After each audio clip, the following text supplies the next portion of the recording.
And g'day listeners, and welcome to the very first edition of Bar Karate, a new sailing podcast which we're all excited about. I'm Jordan Spencer, and joining me some good mates of mine, Brett Perry. Say g'day, Brett. Yeah, good afternoon. How are you all? And Nick Bice. Welcome, welcome, welcome. Good to have you here, boys. So, Bar Karate, it's going to be a weekly podcast focused on sailing stories, and some random fun throw in. Brett, do you see it being any different? What do you think listeners can expect to discover from us? Well, just having us three together in quite far apart, but not in the same room, but having a chat, it's going to be quite interesting to see what we come up with. I'm sure that in general, everyone will learn absolutely nothing. Bicey, Bar Karate, you know where that term comes from. Do you want to explain it for the listeners? Well, I think there's going to be a couple of people who lay claim to this, and maybe we could keep it a mystery. Yep. But every single yachty would know exactly what bar karate is, and that is how good you were when you're standing in the bar at the end of the day, comparing notes with what you should have done and what you shouldn't have done. Yep. Who crossed in front, who went behind, who came first, who came last, and that is basically performing bar karate. That's it. The hands crossing over. That's exactly it. So that's where we've got the name from. Hopefully you enjoy the show. We'll get right into it. So first off, gentlemen, I'd like to talk to you about what caught your eye this week. We'll start with you, Bicey. What caught your eye this week, my friend? I guess it's more of a generalisation, but what did catch my eye was just the amount of regattas which are actually taking place at the moment. We've got the TPs in Cadiz. We've just had the RC44s wind up. The Figaro going on at the moment. Mini Transit about to kick off. Plenty going on up here in Europe. So it's action stations, and it's not many pro yachties out there looking for a job at the moment. It's very healthy. Yeah, well, actually, the Mini Transat, I think, starts right as we're recording this. I think it's been underway for 10 minutes now, so pretty exciting times for that one. Yeah, absolutely. It's going to be... what a cool class just to see how they evolve and what they're moving into, and it is really where all these pros start their careers, and we see them make it through the ranks to up to the big boats. Yeah. Anything jumped into? Of course, Yep, go on, Bretta. Of course, the mini class has got big memories for me as well. Having been involved with the project, it was the first ever non-French project to be accepted into the class in a production series class. It's definitely a pretty exciting class to be involved in. Yeah, they're cool looking little boats. Did you do much offshore time on them, Brett? Absolutely, lots of time. Definitely can tell you that. The going across the Atlantic in one is not my kettle of fish, but I did do a couple of longish Mediterranean races.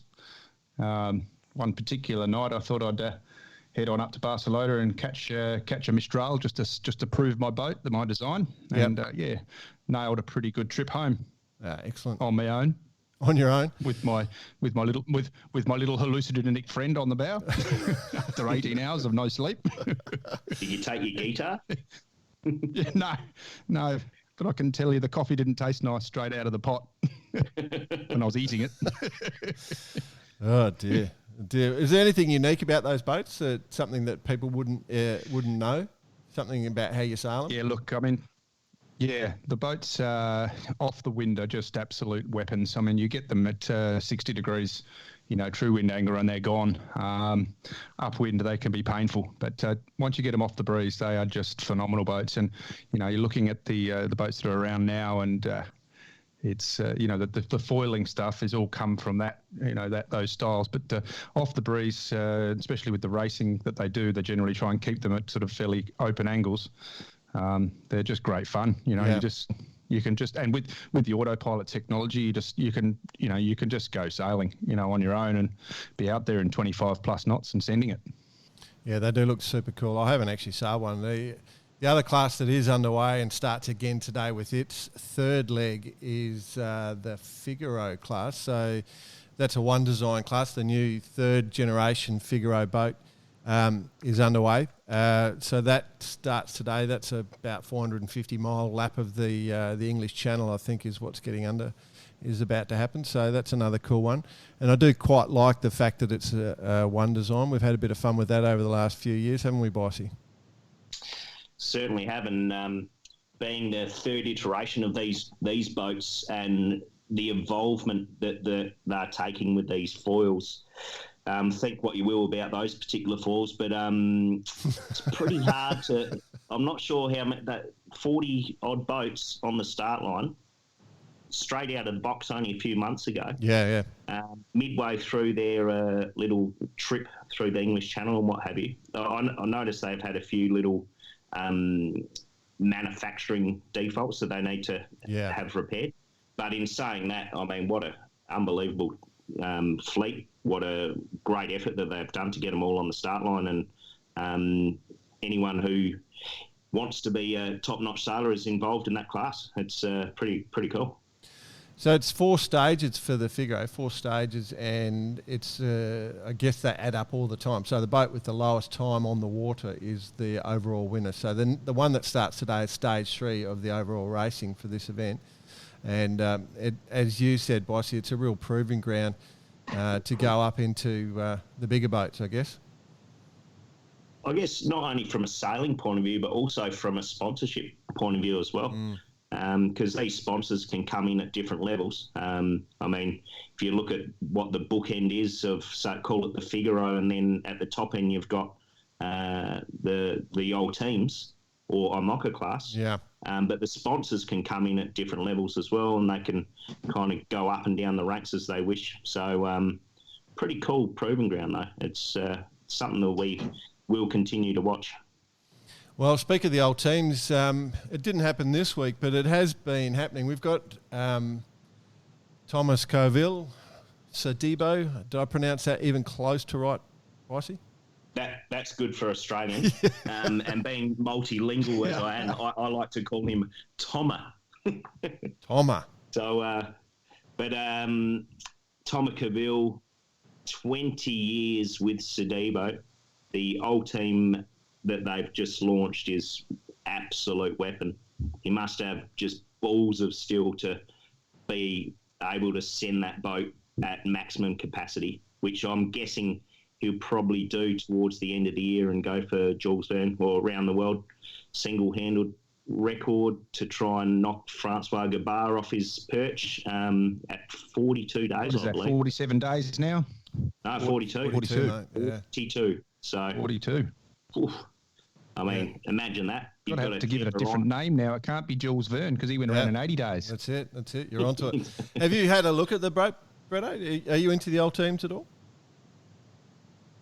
What's that, mate? Have you had a look at Sodebo 3, the old teams? Are you into these boats at all? No, I haven't had a close look at those boats. Back then, when I was up in the Europe side of things, I was definitely involved in the mini stuff. So I was sort of fairly focused on that. And once you get into that, you're into it. You know, it's like everything. You sort of find yourself keeping very focused on your classes. So that obviously we had some action with the Route de Rome, which was just a few months ago, 2018, the end of the year last year. There was a bunch of old teams in that race, and quite a few of them, I think 5 were damaged. So they had, you know, they're amazing boats, but they're also fragile. So we did see quite a bit of structural damage, but we saw the same with plenty of the other boats in that race. So the old teams, obviously they were going to have a massive race around the world, but that's fallen over now because most of the boats are damaged. So we have this new boat being launched, and Francois Gabard, I believe, is going to launch the new Massif as well this year. So really the only opportunity, I guess, is the Jules Verne Trophy. Go for that 42 days. Thomas, he's had a few goes at this. He's had 3 goes at the trophy. He went for it. The first time he went for it, he missed it by 2 days. The next time he went for it, he missed it by 3 days. And the third time he smashed the record by about a week, but it didn't last very long, and it was taken straight back off him. So I guess that's what he's going to do. Bossy, the new old team trimaran that has come out, there's quite a bit unique about this boat, isn't there? Yeah, so the most unique thing here, well, we're seeing these boats foiling for starters, which imagine 110, 120-foot boats foiling around the world is quite phenomenal in itself. But this boat in particular has got the whole cockpit and all the controls in front of the mast. So the rigs are moving further and further back in the boat, just for that balance when they are sailing at top speed, 40, 45, 50 knots, which we're also seeing in a lot of the other high-speed classes and foiling classes like the IMOCAs and what have you, just things moving further and further back in the boat. Yeah. I wouldn't actually be surprised. In the IMOCA rule, you're allowed an overhang of 1.8 metres. So I wonder when the day will happen when there's going to be no bowsprit, but the boom hanging over the back of the boat. Not far away. Interesting to keep an eye on. I mean, it seems logical. When I was to put the cockpit forward, a long way forward, seems quite logical, because you've got a lot of shelter there as well, just for sheer comfort levels. But also, I'm guessing with the foiling, you've got to bring the weight down and centralise the weight.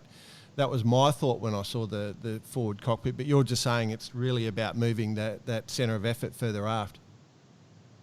Yeah, well, just the faster you go. And any yachty would know you bear away, go on a reach, and you move your weight as far back as you can in the boat.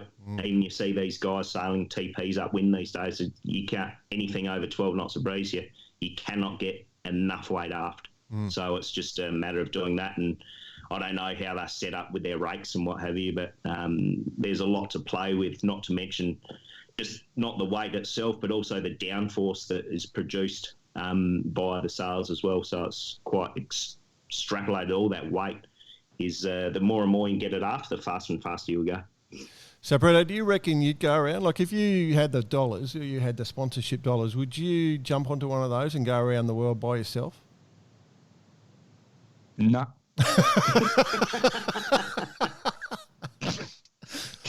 How's that for an answer? Perfect. Absolutely. I think. No, I generally like people. So, I've hung out with these guys quite a lot over the last 10 years of my life, and I do find them quite strange. They're a breed unto themselves. I respect them 100%, and no, it's not me. It's whether it's they're trying to prove something to people around them or other people or themselves or whatever, I don't know. But it's a pretty amazing breed, I can tell you. Yeah, it certainly is. The other amazing thing that I find quite interesting is with Tamar is that he was actually chosen by his sponsor back in 1999 rather than him finding the sponsor. So Sodebo actually decided that they want to sponsor sailing and raise brand awareness for their product. And they went out and hunted down a skipper. So they've chose Tamar all those years ago, 20 years ago now, and the relationship's solid as a rock, and it's obviously worked for them. Well, there's a few of those sort of instances, isn't there? And Thomas Alex Thompson 50, with Hugo Boss. And Tom is 50 now, so imagine back then 30 years old, a young, fine-looking Frenchman with his head on the cover of a pizza slice magazine for Sodebo. Bring nothing but interest. And but to have a sponsor just stick around for that longer time and have so much faith and trust in what he's producing and doing is pretty cool for the sport, not to mention sport in France. Do they have a pizza slice magazine? I wasn't aware. I'm sure they do. They're big enough now. They must produce their own. Oh, it's an in-house magazine. Pizzas. Fantastic. It is a good story. But as Brett said, would you do it? I think probably no. But I will say, damn, I love looking at these boats. They are super cool. Absolutely. Yeah. Good on them. Take it on. The other thing of real interest this week, I think, and that was super cool, was we saw the Fin Master Worlds finish or be competed. An amazing event with so many competitors. When you look at the Fin Master Worlds and go back, there's many events where there are well over 300 competitors. This one, I think it was about 240 odd. in Skovshovd, Denmark. Won again by Vladimir Krutschik. His third win. He struggled with the win. You'd imagine with that many competitors, you'd get deep in the fleet quite regularly, but not for old Vlad. Yeah, Vlad's talk about struggling. Seven wins out of 7 starts. So, what an effort! Yeah, insane. Talk about struggling. Jordan, could you just do those names? No, get out. That's hardly fair. Oh. One of the great joys of being an Aussie is no one expects much of you. So when it comes to the pronunciation, so I'm glad to live up to that. Yeah, no, we were talking about seeing this, like this many people sailing a class of boat, and it's what's the age? What's the age? Is it like 40 to 80, something like that? Is that right? Yeah. So the classes are masters. The Grand Master, the Legend, and Super Legend. Yeah. As Aussies, we had a couple in the top 10 with Knocker and Paul McKenzie, who rounded out. He was in 9th. But what was most interesting in the Legends over 70s, one guy, Henry Sprague, 17th overall. Yeah. That's insane. 70 years old. Absolutely insane. Would you reckon, Bretto, would you be sailing a fin at 70 plus years of age? I'd have to say I'd be struggling. I know what goes into sailing a fin. It's pretty crazy, isn't it? It is crazy. I think it was light winds. Oh, they're pretty hard work, those boats. I mean, I have to sort of let you know, my tactician on the big boat this year in the TP was Tomasz Kellerman, and he was the coach for the young Hungarian that just won the Worlds this year. And what they go through was pretty intense. So, sailing a fin is, once again, same as probably sailing around on my own. Probably not my calling. Yeah, I think at the Masters Worlds, you're probably not doing as much vigorous pumping as they do. I don't know. I wasn't there competing, but the boat certainly got better, I think, once they went to the carbon rig, and then they allowed they freed up that location of the deck ring, so the boats became a better balanced boat. But when you talk to people who sail them, they're absolutely dedicated to sailing. They absolutely love them. And I think there was a high level of disappointment that they have been removed from the Olympics, because there's no boats left for what I would call ordinary-sized human beings. Everyone else's Olympic classes now are pretty much for small people. Well, and also a class where they still drink beer. Yeah. I mean, let's not forget some of the grassroots of yachting in general. But I'm guessing a few Carlsbergs got knocked back in Denmark during the week of the Master Worlds. I reckon you did say Knocker was there. Yeah, look, it is a shame, but it's great to see the class is still absolutely charging and thriving, and they look really cool too. I mean, good tactical racing, good close racing. So I do love that about the One Design world, and those boats, they're 60 something years old, I think, and they're not modern looking by any way, but from watching and enjoying racing, they give it all. They're fantastic. Yeah. Yeah, well, being what I'd say, probably not as svelte as I was back in the day. Maybe the fin is the next step. But to be involved in a regatta such as that with so many competitors and a well-run regatta would be fantastic. And I read a little quote from Knocker. He said he's brought a new boat ready for next year already. So good on him. Very cool.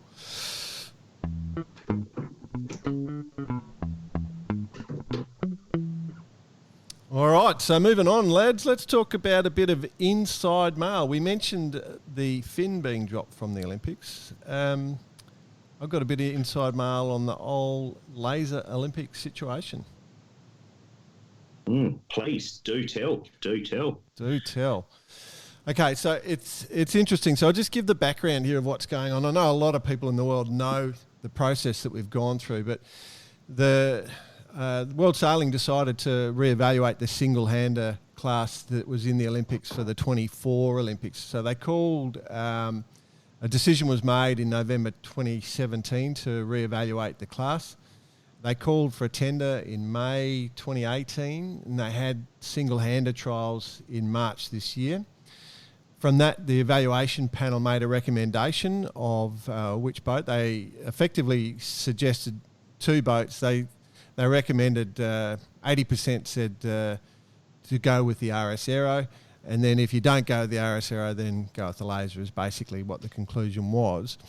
And then we had the World Sailing Council, the member nations all decided pretty clearly that they wanted to stick to the laser. For the men, 36-5, stay with the laser, and for the women, 37-4, I think was the total. So the only real constraint or the restriction that was put on it was that World Sailing, they have to have this antitrust compliance element, which the laser doesn't have, what they call the FRAND, the FRAND, and they needed to get these agreements in place by the end of August, by August 1st, otherwise another class would be selected. And at the same time, whilst that's going on, there's this huge battle going on between the Laser Class Association and Laser Performance in Europe, where Laser Performance owns the laser trademark, but Laser Class Association is alleging that the Laser Performance Europe is not building the boats strictly to the requirements. So there's some slightly faster boats and slightly slower boats. So they... there's this huge battle, and they've got to resolve that at the same time. So the chances were pretty strong that it mightn't happen because it was quite hostile. So the inside goss I've got is that pretty much Kim Anderson, who's the president of World Sailing, has been chairing or leading all these meetings between the relative parties. And from what I understand, they've actually got the builders pretty much lined up across the world to meet the FRAND, the antitrust requirements. And from what I understand, whole number plates are starting to go out from ILCA, the International Laser Class Association. So it sounds to me like they've resolved their differences. Something looks like the laser is definitely going to be the boat for 2024. Yeah, good. I mean, I used to sail lasers as well, so probably got a soft spot, but a boat which is 45 years old, 200,000 plus have been built in over 120 different nations around the world. It's definitely going to bring as many nations to the table as you can.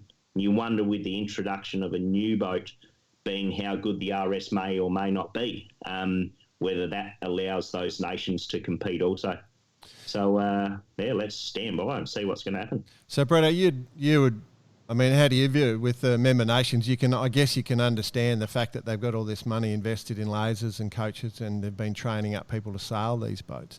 I guess the member nations' decision is pretty understandable, I guess. What do you think? I think with all this single-handed talk, Bretto's done a runner. He can't handle it. He's done a runner? All right, well, we'll come back to him on that one. Yeah, hang on. Bretto.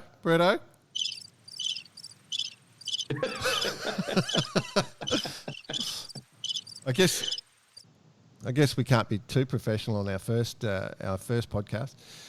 All right, mate. Well,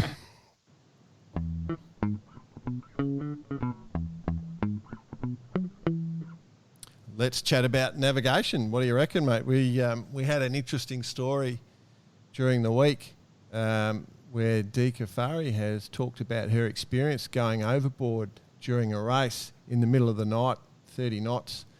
Talked about the experience, why it happened, and consequences and how dangerous it could be. The great news is that she was recovered and is back on board. But yeah, it's quite an incredible story.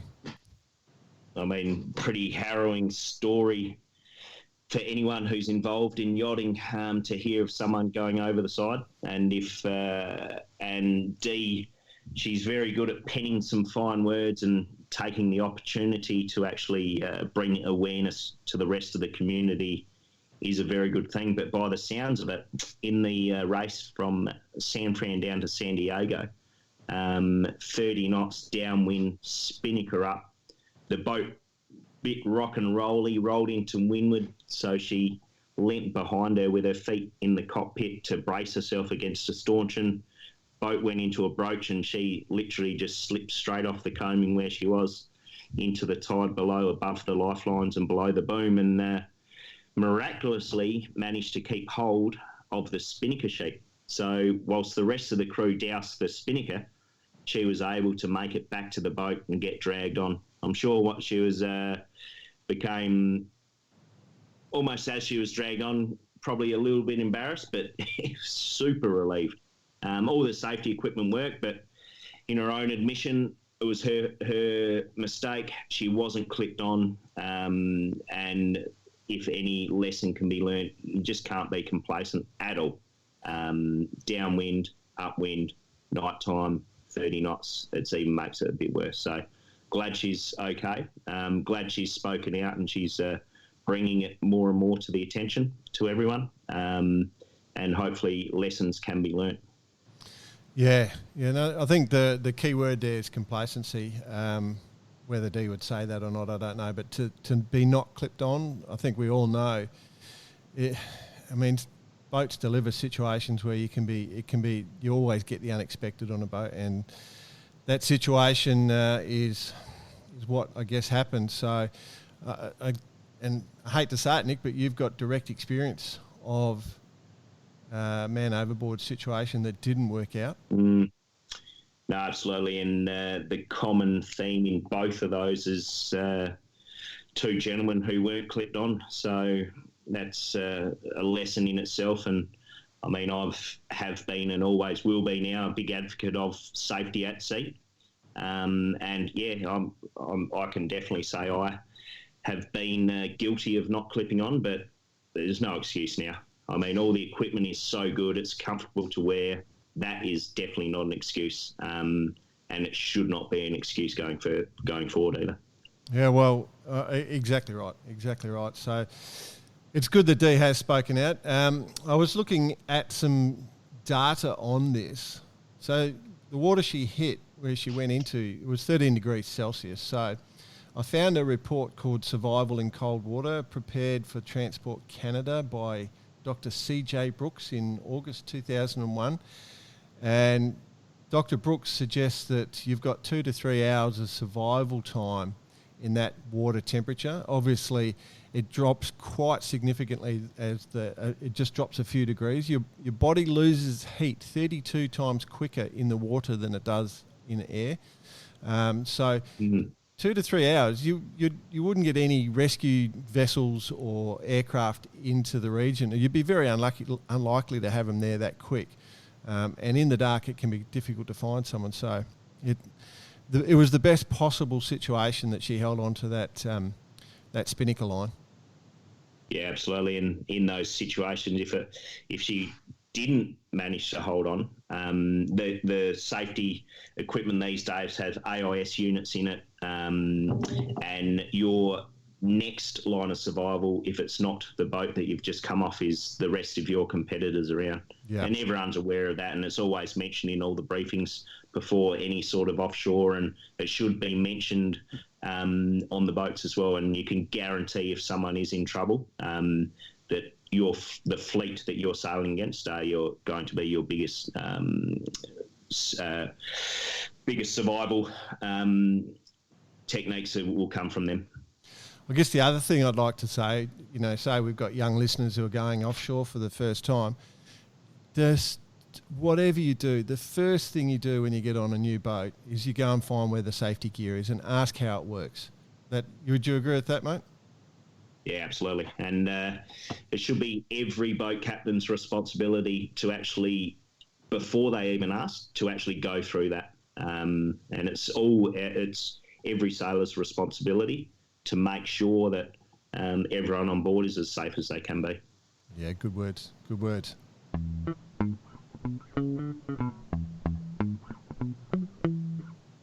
All right, buddy. We're going to talk a little bit about favourite sailing movies, our great debate, favourite sailing movies and documentaries. Now, I am a fan of the movies, but I actually don't watch many sailing movies and documentaries. You have had some fanatical devotion to a couple. Do you want to run us through your quite pathetic life when it comes to this. Well, I was introduced to a little movie after the 1983 America's Cup called Aussie Assault. So from the ages of 5 to probably 15 on the old VHS cassette, I would have witnessed that movie probably 100 times per year. And Aussie Assault was my number one go-to as a young fella. I must admit I haven't seen it much in previous times, but I'm not sure anyone would even have a VHS player these days. You might. You're probably off vintage, but no, mate. No. No, that was my introduction. Well, obviously as a sailor and from a sailing family, my introduction to yachting on the big screen. But in recent time, there's also been some others, some fantastic documentaries, and this. I brought this up initially based on just seeing some of the correspondence regarding Maiden, which is sailing around the world now, spreading the word of their journey they did 26 years ago, the Maiden, and that they've led by Tracy Edwards, and they've created something called the Maiden Factor. I haven't seen that, but from all reports, I hear it's very, very well done, which led me to think about another documentary I saw, The Weekend Sailor, about the first Whitbread race and the winner of that race and the story behind it, and highly recommend for any sailing fan or just a fan in general of adventure and how it used to work. Is a fantastic story, and one that came out with a very good result with the win of a race from a little known man from Mexico. It was a fantastic story. Yeah. We've seen a couple on the big screens, Hollywood big screens. Wind, of course, Hoist the Wampa, as they say. Hoist the Probably Wampa. produced some of the most classic sailing lines in history. Captain Ron, mate. Oh, yeah. What a hat, too. What a hat. What a hat. Captain Ron. We had Dead Calm, an Australian film. So while you're talking Hollywood, I know where you're going next, but I just thought I'd take it down a level there with Captain Ron. Just made me laugh. But going next is Morning Light. Yeah, great story. Produced by Disney. Created some fantastic names or people who are still, who are paving their way in the industry, namely Mark and Charlie of our Vermedica and Vestas 11th Hour fame. Then we got Jenny and Jeremy and, Chris and a lot of that team. And I was fortunate enough to be part of the Disney empire at the time, competing on Pyewacker in the Transpac, which, of course, the TP52 Morning Light competed in, and was followed by the old Catamaran PlayStation, which was removed the rig, and that followed them with all the cameras on board to gather all the documentation and produce a pretty good film. Yeah, very cool. Very cool indeed.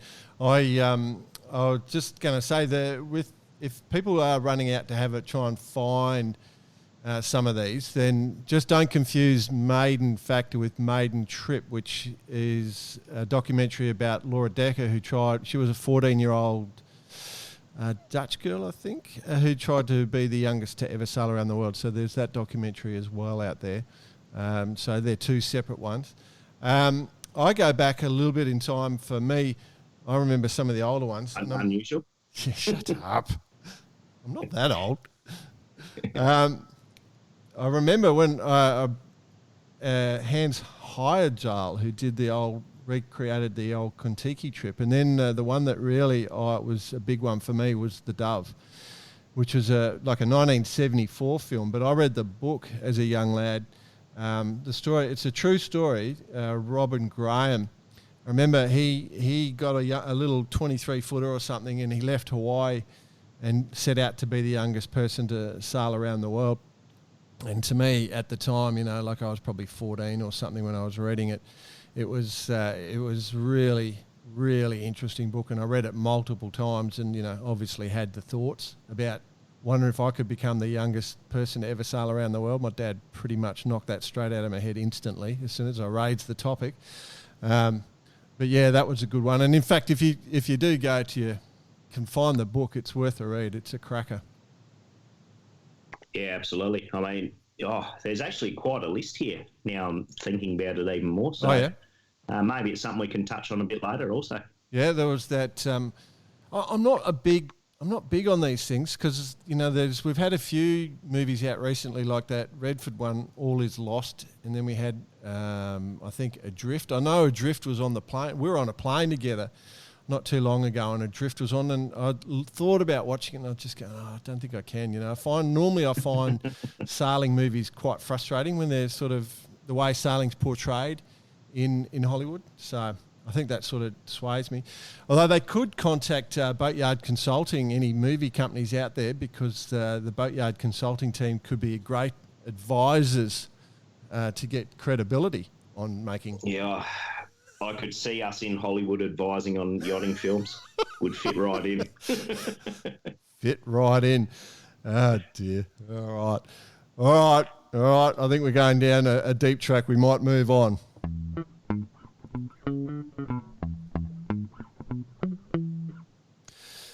Right, so listeners, we're not just going to ramble on about our own sort of information. If you guys have anything you want to raise with us or talk to us about, please feel free to contact us. At the moment, the contact is just to message us through the Bar Karate Facebook page. We will build a website and set up an email address where you can contact us directly. But for the moment, the best way to contact us is just straight through Facebook and the messenger service there. So hopefully you'll find that quite reasonable.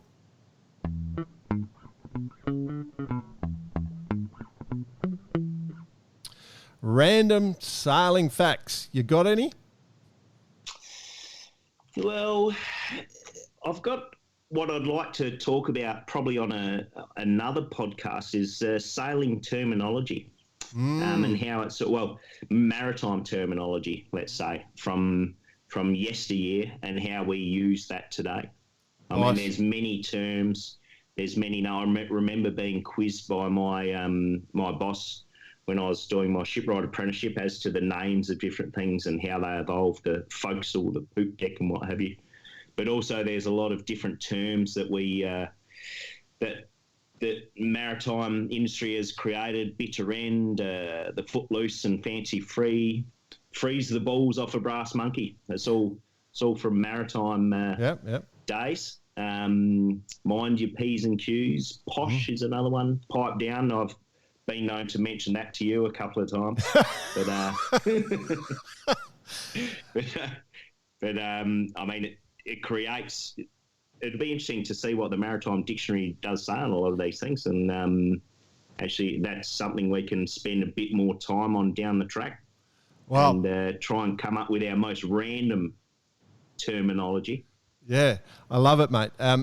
You actually are pushing a button here because I am kind of into the etymology of words and phrases, and I've got a few books in the bookshelf here at home, and I've got a few books that talk about some of those exact phrases that you've brought up, and it is hilarious to read because clearly the two authors read each other's books and disagree completely with each other and think each other's an idiot. So they actually talk about how they don't specifically say the other author, but it's quite clear they're talking about each other, saying, now there are people who believe this is how this phrase has come about, but that is just not, that's just stupid.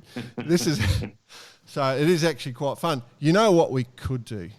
Our fantasy, and I know you're probably going to be pretty excited when I say this, to find out if we did do a broadcast like that, we could invite Professor Rolly Sussex. Oh, that's a ball tighter.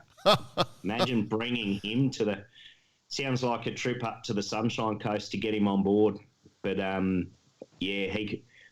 Maybe being an avid listener of him as you are, you could maybe give him a call one day and see if he'd be interested.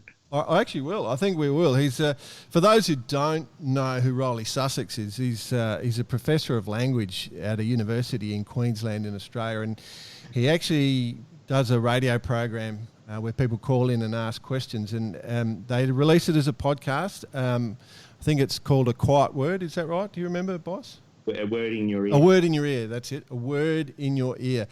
Everyone we've put onto it, I've ever told to listen to it, loves it. He's just got this beautiful. It's like listening to your granddad chat after late on a Sunday evening. It's really quite enjoyable. So, I actually use it just to soothe my mind after we've had a phone call, and I can hear your dulcet tones just to get rolling back in my head. You're harsh. All right, well, I've got a couple of interesting sailing facts I just thought I'd throw into the mix here. For one, I want to talk about a bloke called Paul Elvstrom. You may not have heard of him. Yeah, well, if you haven't heard of Paul Elvstrom and you're in the sailing game, something's wrong, because what an absolute legend. Yeah. Legend of the sport, a gentleman, and paved the way for the sport to get to where it is right now. Yeah, what's his famous quote? You haven't won if in doing so you've lost the respect of all your competitors. I love that. I use that. I think I show that to a lot of people outside of sailing, and they just go, oh, yeah, that's pretty good. So, and he did win a lot. He won, I think, like 4 Olympic golds from memory, went to the Olympics 8 times, and I think 11 world championships in some tough one design classes. So there's no doubt in his talent. Absolutely. So they come through in the odd generation, don't they? Yeah. So he invented the baler, the self-baler that you'll find in a lot of dinghies. So, and it's still sold today. So that's a random fact for you. The Anderson self-baler was invented by Paul Elvstrom. And he also invented or pioneered the use, I guess the boom bang has been around for a while, but he pioneered the use of the way we use boom bangs in modern sailing. And so I think it was on the fin that he first started doing it. And, the way we use it to control leech tension and twist and mast bend. And he used to put this boom bang on his fin, and after sailing, as he's heading in, he'd de-rig it and take it off. So his competitors couldn't work out where his speed advantage was coming from, just to try and keep it as long as possible. So quite the competitor, even though he was very much the true gentleman. Absolutely. And it has paved the way for where we are now. I mean, that's how a lot of people, their speed comes from the bang. It's like mast bend, twist. That's the driving force of, or between winning and losing. So he's the man. He is the man. Very cool. So there you go. Random sailing fact. You can tell your friends on that one. And hopefully they'll get some real value out of that. Now, Bud, I feel that we've pretty much had a good little session. You happy with that? Yeah, I'm happy with that. Yeah, it's good. Good bit of chat. We didn't delve into the politics. We're lucky this was after the Australian election. Yeah. But we'll be sure to bring some of that in at some point in time worldwide. Excellent. Well, listeners, I hope you've enjoyed it. We're going to try and do this on a weekly basis. We are travelling all over the world with our real roles in life, but hopefully it's fun. And if you do have any suggestions, as we said, just send us a note on Facebook Messenger and we'll chat to you next week. Go in peace. Farewell.